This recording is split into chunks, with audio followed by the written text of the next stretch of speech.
Bismillahirrahmanirrahim. Assalamualaikum warahmatullahi ta'ala wabarakatuh. Alhamdulillahi rabbil alamin. Wa sallallahu ala sayyidina Muhammadin wa ala alihi wa sahbihi wasallam. Amma ba'du. Ini adalah sidang CLS, Citizen Lawsuit, yang menggugat Jokowi, yang mana sudah menghadirkan saksi fakta bernama Profesor Bagas, yang beliau itu adalah lulusan UGM sama ya tahun 80-an, dan alhamdulillah yang bersangkutan ini tidak terkena gegar otak sehingga bisa menjelaskan secara detail bagaimana proses pendidikan dan proses yang harus ditempuh untuk lulus dari UGM secara detail. Jadi beliau sangat ingat, karena yang bersangkutan ini aktif di bidang pendidikan, yang mana nanti akan kita saksikan sendiri ya. Itu menjadi sebuah keheranan untuk kita tatkala pihak UGM yang lain di dalam menjelaskan proses pendidikan tahun 80-an itu seperti amnesia, lupa, banyak celah sana sini, dan sangat banyak sekali kelonggaran. Banyak sekali kelonggarannya itu. Yang namanya skripsi tidak perlu ada tanda tangan lah, kemudian memakai kacamata itu boleh lah, dan lain sebagainya di dalam ijazah, maksud saya ya. Itu banyak sekali kelonggarannya. Tapi saksi fakta berkata lain. Ini kita akan saksikan satu-satu ya, dan akan menyinggung juga dosen pembimbing skripsi itu akan disinggung juga. Jadi clear lah permasalahannya sekarang itu. Saya menjadi semakin heran ya kalau pihaknya orang-orang yang membela Pak Jokowi itu masih bisa membela setelah adanya keterangan ini. Ini kita akan saksikan saja langsungnya Pak Bagas. Beliau sudah menjadi profesor itu. Kita saksikan. Ya, saya bersaksi tentang sistem akademik di UGM tahun 80-an. Bismillahirrahmanirrahim. Saya tanya pada Pak Bagas ya, saudara sudah disumpah hari ini dan saudara tadi ditanya oleh majelis mengatakan bahwa akan menerangkan tentang proses akademik di UGM. Pertanyaan saya, saudara diterima sebagai mahasiswa UGM tahun berapa dan menjalani proses akademik seperti apa? Saya diterima di jurusan Teknik Nuklir Fakultas Teknik UGM itu tahun 1984. Jadi 84 ya. Jadi pada saat saya masuk di UGM itu UGM memberlakukan sistem akademik baru. Jadi terakhir 83 ke belakang itu ada jenjang evaluasi akademik yang namanya sarjana muda. Sedangkan di era saya 84 itu SKS-nya masih sama, semesternya masih sama, tapi jenjang evaluasi sarjana muda itu sudah dihapus. Oke. Jadi sistem lama ini berlaku terakhir tahun 83. Kemudian saya 84 ini berlaku sistem akademik baru. Oke. Evaluasi jenjang sarjana muda terakhir di UGM itu tahun 1986. Jadi itu berlaku mahasiswa 83, 82, 81 dan seterusnya. Di angkatan 84 tidak ada jenjang evaluasi sarjana muda. Evaluasi sarjana muda itu 6 semester, SKS sekitar 115-120. Bagi mahasiswa angkatan 83 di tahun 86 itu belum memenuhi SKS 120, maka mereka tidak di DO. Maka dipersilakan 83, 82, 81 dipersilakan lanjut, namun diberlakukan aturan baru, yaitu aturan yang berlaku pada angkatan 84. Satu, IP kelulusan adalah IPK. Kalau sistem lama kan ada IP sarjana muda, IP sarjana. Kalau di 84 itu dari semester awal dihitung indeks prestasinya, yang namanya indeks prestasi kumulatif IPK. Kemudian masa studi maksimum 2 kali masa studi, yaitu kalau semesternya 9 berarti masa studi 4,5 tahun, berarti masa studi maksimum 9 tahun. Jadi pada waktu itu evaluasi sarjana muda terakhir di UGM tahun 86 bagi angkatan 83, 82 yang belum memenuhi tidak di DO, karena UGM menganut sistem zero DO. Jadi mereka dipersilahkan lanjut, tapi diberlakukan aturan baru. Jadi bagi alumni UGM yang lulus sebelum tahun 86 itu pasti punya 2 ijazah, yaitu sarjana muda dan sarjana. Kalau lulusnya sudah 86, walaupun itu angkatan 83, dia hanya punya ijazah satu, yaitu ijazah sarjana. Oke, sampai sini dulu. Ini adalah sebuah pernyataan yang konkret dan jelas. Apabila lulusannya itu sebelum 86, yang mana Jokowi atas klaimnya itu lulus ada di situ karena lulusnya 85, maka akan ada 2 ijazah, ijazah sarjana dan sarjana muda. Jadi clear ya, klaimnya dari saksi fakta ini, Profesor Profesor Bagas. Perlu saya jelaskan di sini, sarjana muda itu bukan program, tapi sarjana muda itu hanya jenjang evaluasi akademik. Ya. Bagian utuh dari sistem sarjana. Jadi jangan dikacau dengan D3 dan sebagainya. Oh, beda sekali. D3 itu adalah vokasi, sedangkan sarjana muda adalah keilmuan. Beda sekali. Kalau orang naik kereta ibaratnya dari Jogja ke Jakarta, turun di Cirebon, itu sarjana muda. Ya. Bukan D3, karena realnya beda. Yang satu vokasi, yang satu keilmuan. Baik, saya lanjutkan kembali pertanyaan. Oke, berarti dari apa yang saya pahami ya dari perkataan beliau, kalau misalkan selesai 5 tahun itu di tengah-tengahnya itu pasti ada sarjana muda. Itu bagi sebelum tahun 86, karena demikianlah sistem pendidikannya. Nah, saya tidak terlalu mengerti ya apa yang yang dijelaskan atau yang berusaha diungkap oleh Roy Suryo. Apakah Jokowi ini adalah lulusan sarjana muda tetapi kemudian dia itu lulus S1, atau memang dia itu lulus S1 dan harus ada sarjana mudanya. Jadi ini harus lebih dijelaskan. Kalau misalkan ada ijazah S1-nya, maka ijazah sarjana mudanya harus ada. Cuman yang menjadi pertanyaan saya begitu ya, apakah bisa tuh kalau misalkan sudah mendapatkan jenjang pendidikan sarjana muda itu keluar atau tidak? Nah, itu saya tidak tahu ya. Sepertinya sih tadi katanya bisa. Sepertinya. Kita lanjutkan dulu nih.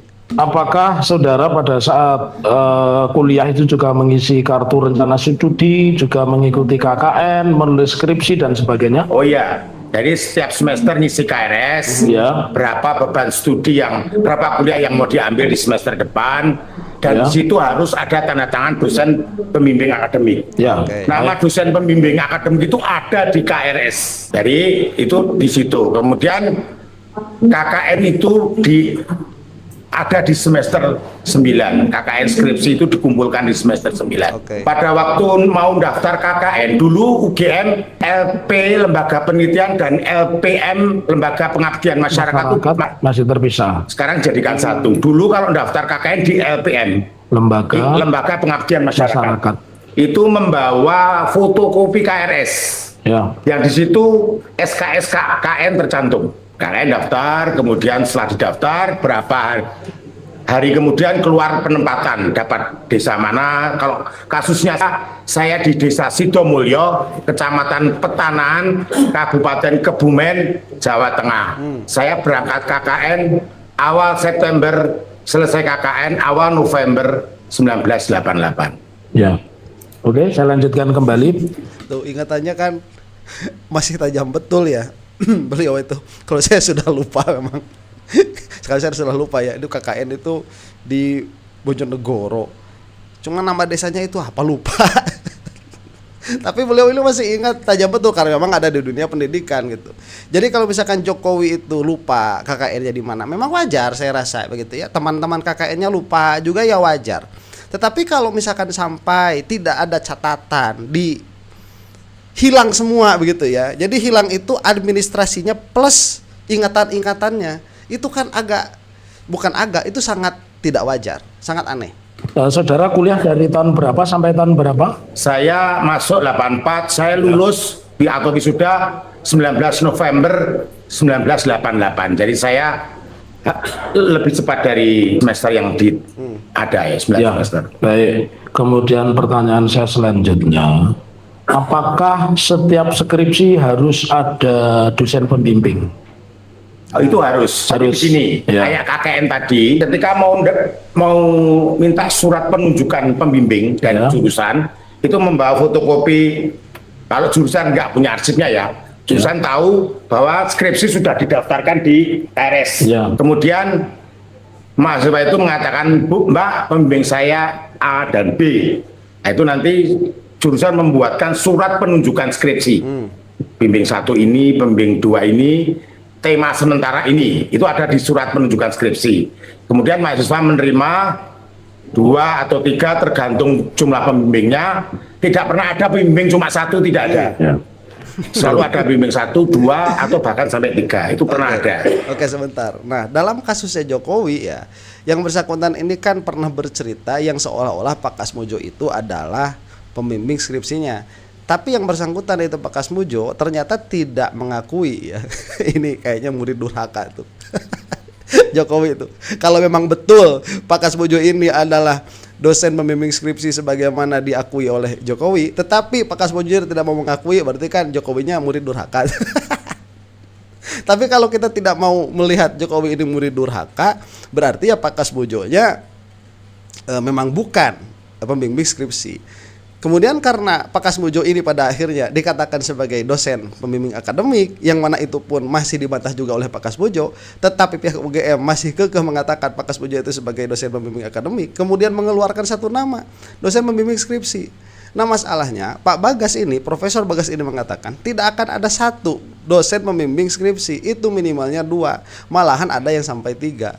Lah kemudian mana satu nama lagi kalau ada begitu ya, atau 2 nama lagi mana? UGM ini tidak presisi di dalam filling the hole ya, menutupi celah-celah ceritanya Jokowi itu kurang rapi.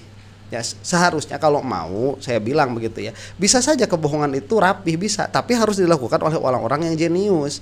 Seharusnya dipanggil dulu ahli-ahli seperti ini yang tahun 80 bagaimana secara rinci begitu ya. Kemudian pertanyaan-pertanyaan yang mungkin timbul atas celah-celah dari cerita-cerita yang dikarang itu kalau misalkan klop semuanya, kemudian diberitakanlah cerita palsu itu dan dihafal oleh semuanya tanpa celah, nah baru itu akan menjadi sebuah kebohongan yang tanpa celah begitu, akan bagus. Kalau seperti ini kan ya udah ketahuan begitu ya apanya rusaknya, karena perkataan Bapak ini sangat definitif, pasti kalau keluaran 86 itu pasti lulus sarjana muda dulu, pasti pembimbing skripsi itu minimalnya 2, bahkan ada yang 3, tidak pernah 1. Itu kan definitif.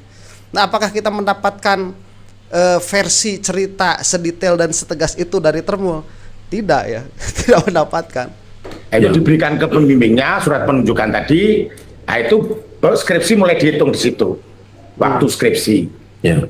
Pertanyaan saya selanjutnya, apakah di semua skripsi UGM wajib ditandatangani pembimbing? Nah. Ya, itu wajib. Ya. Jadi bagaimana kalau tidak ada tanda tangan? Sebentar, saya cerita pengalaman saya.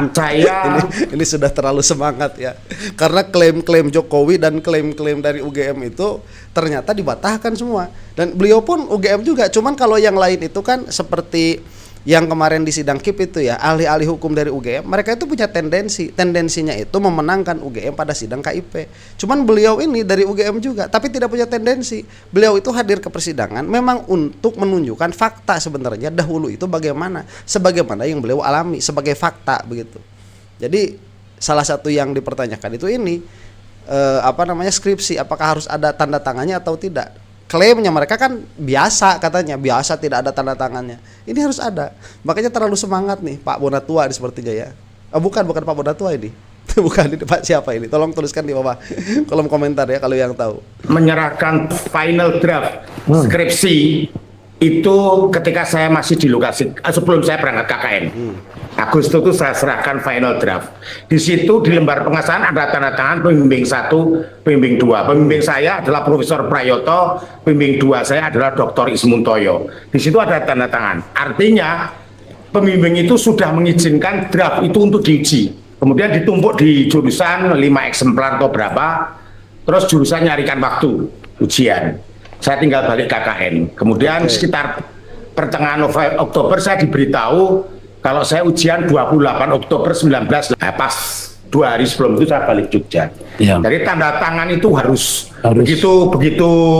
begitu apa namanya, tanggal itu sudah ada, jurusan membuatkan surat undangan untuk ujian skripsi, penguji pada pembimbing. Kemudian ketika masuk sidang skripsi itu ada berita acara, di situ ditulis nama mahasiswa, nomor induk mahasiswa, ujian dengan judul skripsi ini, penguji pembimbingnya ini, pengujinya ini, itu ada berita acara. Setelah skripsi selesai, kasus saya ekstrim, saya tidak ada revisi. Jadi pengujinya langsung tanda tangan di situ, baik di berita acara maupun di lembar pengesahan skripsi. Sehingga hari itu juga dikeluarkan yudisium. Sehingga di ijazah saya tuh, saya bawa ijazah saya kalau dibutuhkan nanti bisa dilihat, tanggalnya 28 Oktober 1988. Sebentar ya, coba lihat betapa rapihnya ini. Ya, jadi kalau misalkan UGM itu mau menyandang sebagai universitas terbaik ya, kedua bukan dari bawah tapi dari atas di Indonesia, memang serapih itu. Dan tadi berita acara untuk sidang skripsi misalkan, itu kan proses administrasi data yang seharusnya ada, dan itu saya kira ada di UGM. Kemudian Bapak ini ya, Pak Bagas ini, itu sangat pede sekali. Saya bawa ijazah saya. Tuh kan orang yang beneran punya ijazah itu nggak bakalan kagok tatkala dipinta. Nggak dipinta pun loh, kalau dibutuhkan silahkan. Kan begitu, karena memang ada. Nah ini menjadi sebuah menjadi sebuah cerita yang ada koneksinya dengan AI Lisa kemarin yang sampai dibredel oleh UGM itu, karena memang data-data yang tadi disebutkan sepertinya begitu ya, data tentang berita acara sidang skripsi, kemudian data KKN dan lain sebagainya itu kan ada di UGM, dan mungkin sebagiannya itu sudah dikomputerisasi, sudah didigitalisasi. Kemudian data-data itu dimasukkanlah ke AI yang diberi nama Lisa itu. Dan tatkala mau disnatalis katanya ya, mau ulang tahun UGM itu, mau menunjukkan hasil karya UGM yang tidak ketinggalan di bidang AI. Ada orang iseng nanya, apakah Joko Widodo itu adalah lulusan UGM atau tidak? Si Lisa kan jawab bukan, karena memang tidak ada datanya. Itu, dan tidak ada datanya itu bukan karena tidak dimasukkan di narasi yang berputar di kalangan UGM pun memang datanya tidak ada, cuman mereka itu apologetik. Jadi yang permissible begitu ya, sangat permisif sekali yang ada di UGM itu. Oh ini kan pakai kacamata wajar ya, itu ada peraturannya boleh. Oh ini tidak ada tanda tangannya wajar. Oh salah nyebut dosen pembimbing skripsi wajar, dan lain sebagainya. Itu sangat permisif sekali. Tapi data kan tidak bisa permisif, kalau ada ya ada, kalau tidak ada ya tidak ada.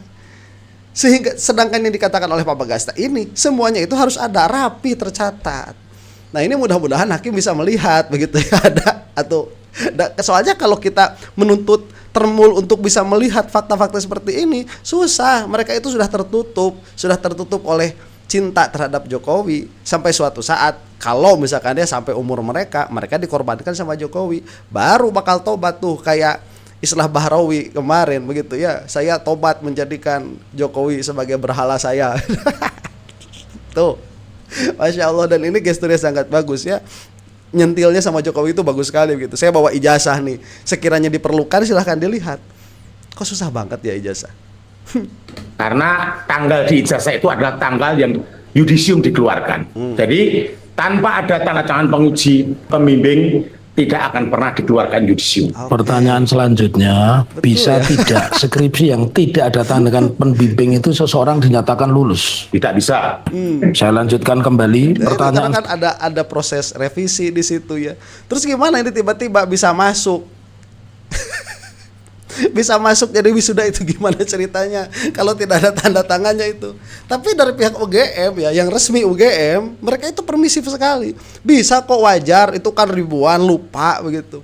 Yang mana memang ya, kalau misalkan kita melihat secara teknis namanya manusia, itu bisa lupa.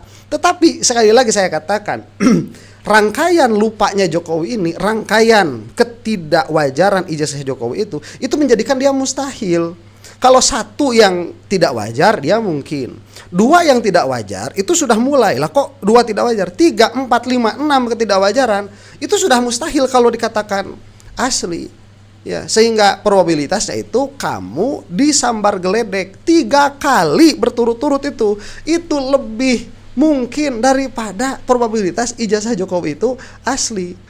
Dan itu pun sekali lagi saya katakan itu sudah diverifikasi oleh AI UGM sendiri, Lisa.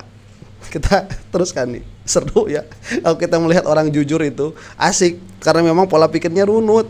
Selanjutnya, bisa tidak S1 UGM jurusan apapun itu memiliki IP kurang dari 2? Tidak pernah ada. Tidak pernah ada. Ya, saya lanjutkan kembali. Tegas sekali, definitif sekali. Karena kurang nggak ada begitu. OVA mengatakan di atas 2,5. Kemudian dari kepolisian kalau tidak salah mengatakan di atas 3 ya. Jokowi mengatakan kurang dari 2. Ada nggak? Nggak ada kurang dari 2 itu. Jadi ini nggak sinkron. Pak Bagas ini pernah berjumpa dengan Pak Joko Widodo? Pernah. Pernah bertatap muka atau Bersalaman. bersalaman saja? Jadi lihat wajahnya. Ya. Ya. Pertanyaan saya selanjutnya, apakah Pak Bagas pernah melihat ijazah Pak Joko Widodo di media sosial? Pernah. Yang diupload Dian Sandi. Oh, Dian Sandi. Boleh saya tunjukkan, Bapak Hakim? Ya. Ini dan P8 ya. Ya, dibawa ke sini. Silakan Pak Bagas. Ya. Silakan. Pak Bagas tadi tegas mengatakan pernah melihat postingan Dian Sandi. Apakah postingannya seperti ini? Wajah Pak Jokowi sekarang. Iya, Pak, bukan. Apakah postingannya seperti ini, postingan Dian Sandi? Ya. Ya. Kemudian pertanyaan saya, apakah di postingan Dian Sandi wajah Pak Jokowi seperti ini? Sulit bagi saya untuk konvergen pada sebuah pemahaman bahwa foto ini dan Pak Jokowi itu adalah sosok yang sama. Oke. Sama tuh kemarin dengan perkataannya Pak siapa itu Pak Ugroseno ya, sama. Sulit kalau kita mau comprehending ini adalah fotonya Jokowi, sulit begitu. Ya bukan berarti iya, cuman sulit. Ya kalau misalkan nanti pada akhirnya oh itu kan umur, ya terserah lah. Makanya kenapa ada uji forensik secara digital supaya lebih memastikan begitu. Rasio tulang, rasio bibir, rasio hidung, itu kan ada. Kalau dengan mata telanjang ya susah, ya hampir semua. Jadi kewajaran itu jangan dimasukkan ke dalam saksi fakta persidangan karena kalaupun iya begitu ya, susah ini. Bukan berarti itu juga bukan foto Jokowi, bukan berarti begitu. Cuma kalau foto ini kemudian itu disandingkan ini adalah Jokowi, susah saya mau ngomonginnya begitu, susah. Ya, bukan berarti menuduh ini bukan Jokowi, bukan. Makanya ada metodologi untuk memastikan itu, dan itulah yang dilakukan oleh Surya dan kawan-kawan. Cuman tatkala hasilnya itu tidak mengenakan bagi Jokowi, ditersangkakan. Nah kan lucu ya. Lucu. Sebentar ya, kalau misalnya seperti ini nih, ini ada foto Michael Jackson waktu tahun 70-an misalkan ya. Kemudian ada foto Michael Jackson waktu dia itu sudah berubah mukanya itu. Kemudian dikatakan, apakah Anda itu memiliki keyakinan bahwa foto di sini adalah orang yang di sini begitu. Terus kamu mengatakan, saya mah tidak yakin. Ya kan nggak apa-apa, itu keyakinan orang begitu. Cuman apakah memang itu bukan Michael Jackson? Ya kenyataannya iya Michael Jackson. Makanya di situ ada metodologi untuk memastikan apakah itu MJ atau bukan begitu yang ada. Jadi kok malah diserang-serang sama para termul itu. Wow, ini kan Jokowi muda, sekarang kan sudah tua, jelas ada perubahan bla bla bla. Loh, itu tidak relevan atas pertanyaan ini. Pertanyaannya saja yang bagus begitu. Tak simpel aja. Apakah wajah Pak Jokowi yang Anda lihat salaman itu sama dengan ini atau tidak? Oke, terima kasih. Ya, tidak jelas itu. Ya jelas tidak. Kalau saya masih muda sih masih agak sama begitu ya. Misalkan orang yang sudah tua, sama nggak dengan foto ini? Yang enggak lah begitu. Sudah selesai. Apakah itu menunjukkan bahwa bahwa itu bukan foto Jokowi?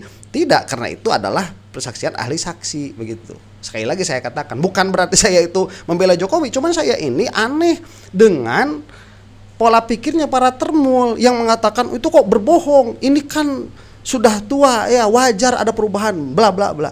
Itu argumen yang tidak relevan ya. Makanya ada metodologi. P7 Bapak. Iya, bentar ya, saya lanjutkan kembali. Pak Bagas ini kan dapat beasiswa kemana Pak? Pernah dapat beasiswa kemana? Pas saya S1 saya dapat beasiswa dari Batan. Ya. Kemudian saya ke Jerman, saya dapat beasiswa dari DAAD. S2 atau PhD-nya yang Jerman itu? Program diploming. Oh, diplom N, ya. Kemudian saya ke Swedia, saya dapat beasiswa. Ya. Di tengah jalan, kemudian pas menyelesaikan PhD, Ya. saya dapat temporary employment. Ya. Dipekerjakan sebagai PhD student. Ya. Oke. Pertanyaan saya selanjutnya. Sebentar, ini pertanyaan bagus sekali dalam pengertian bahwa ijazah hasil UGM ini pernah dipakai di berbagai macam jenjang sebelum yang bersangkutan ini berbicara di sini di persidangan ini. Jadi ini ijazah hasil UGM pernah dipakai mendapatkan beasiswa tadi di Jerman, di Swedia dan lain sebagainya. Sedangkan Jokowi ijazahnya ini belum pernah dipakai dimanapun selain di KPU. Ini menjadi fakta menarik ya. Coba, ijazah Jokowi ini tidak pernah diakui keasliannya oleh siapapun kecuali oleh KPU. Ini harus diperhatikan. Dan KPU yang pertama kali menerima yaitu KPU Surakarta Solo sampai sekarang tidak mau menunjukkan apa yang diberikan oleh Jokowi kepada mereka tatkala Jokowi menjadi wali kota di Solo. Tidak mau menunjukkan. Bahkan argumen mereka itu, alibi mereka itu sudah dihancurkan. Ini bau amis ya. Bau amis ini. Udahlah. Kok masalah gini ya, Termul. Kalian itu kalau mau membela Jokowi dari macam-macam prestasi kalau ada sebagaimana kalian klaim, udah silahkan bela. Tapi dalam hal ini sudah jelas itu kepalsuannya, itu sudah jelas. Mau gimana lagi? Apakah Bapak pernah melihat tadi kan di platform X atau dulu namanya Twitter mengatakan itu berbeda sama sekali. Lalu pertanyaan, pernahkah Bapak melihat di media lain gambar Pak Jokowi misalkan di buku wisuda? Ya, sekilas saya lihat. Pernah lihat. Ingin saya tunjukkan, boleh Bapak P28? Monggo silahkan teman dari UGM. Apakah ini yang Bapak lihat? Ini apakah Pak Jokowi? Ya, tidak. Tidak. Cukup? Sama. P28 ya, kan ya. Cepat Ya. sekali itu. Ya. Pak Bagas, supaya pertanyaan kami relevan dengan perkara ini, apakah Bapak tahu kami saat ini sedang majukan gugatan apa, Pak Bagas? Nah, CLS yang Bapak tahu sedikit saja, karena Bapak bukan orang hukum. Bapak ini menakutkan, ahli nuklir Anda ini. Saya tidak akan tanya soal hukum, karena Anda ahli nuklir. Saya ingin tanya, sepanjang yang Anda ketahui CLS itu apa? Oke. CLS adalah gugatan dari publik masyarakat atas perbuatan melawan hukum dari seorang penguasa. Pertanyaan saya selanjutnya. Nah, ini bagus, sudah lah ya. Itu yang mau videonya silahkan saksikan sendiri. Dan saya rasa ini akan menarik, kita akan tertawa-tawa begitu ya melihat bagaimana sangat berbenturan apa yang dikatakan oleh UGM dari sisi UGM-nya untuk membela UGM itu, perkataan OVA saya katakan, bukan perkataan UGM, untuk membela perkataan OVA dengan perkataan Pak Bagas ini, Profesor Bagas ini, itu sangat jauh sekali. Yang mana kita sekarang menjadi punya kesimpulan bahwa yang namanya kebenaran itu dia akan selalu linear ya, kebenaran itu dia tidak akan berbelit-belit. Jadi dalam pengertian cerita narasi yang diucapkan dari sebuah kebenaran itu tidak akan banyak lubang, tapi kalau dia itu berdasarkan fiksi, dia akan banyak sekali lubangnya. Coba lihat saja itu cerita Doraemon misalkan. Lo ngapain dia itu punya baling-baling bambu misalkan, kalau dia sudah punya pintu kemana saja kan. Itu ada hole yang kita itu tidak sampai make sense. Loh kok kenapa pakai baling-baling bambu mau pergi ke sekolah begitu ya? Nggak pakai pintu kemana saja, pintu ajaib. Kenapa nggak pakai itu? Itu hole yuk, karena memilih yang lebih ribet untuk mengesampingkan yang lebih simple itu tidak masuk akal, tidak logis begitu. Ya kecuali memang ada penjelasan saja, dan penjelasannya nanti harus konsisten semua. Itulah kebenaran begitu. Kalau kepalsuan nggak bakalan konsisten. Gitu. Dan kita sudah menyaksikannya hari ini. Demikian. Mudah-mudahan kita semua ada dalam magfirah Allah Subhanahu wa taala. Wallahu taala a'lam bissawab. Assalamualaikum warahmatullahi taala wabarakatuh.